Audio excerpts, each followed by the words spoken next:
e quebrou correntes. Louvado seja o nome do Senhor.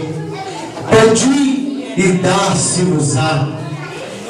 Parafraseando com o tema dessa campanha, eu quero trazer o tema para essa mensagem. Qual é a tua petição? Louvado seja o nome do Senhor. Nosso irmão que estava dirigindo a campanha disse que às vezes nós não sabemos pedir, e por não sabermos pedir, que não recebemos.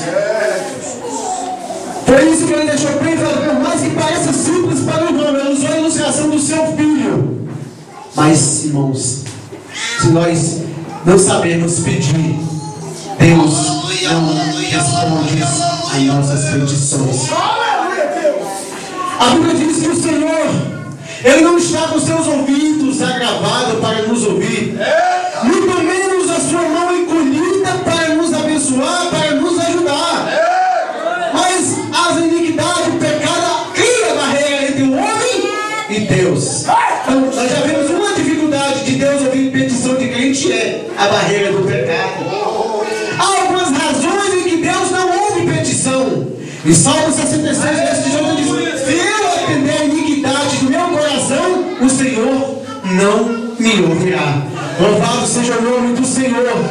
No livro de Tiago diz: pedis e não recebeis, é porque pedis mal, para gastardes no vosso próprio deleite.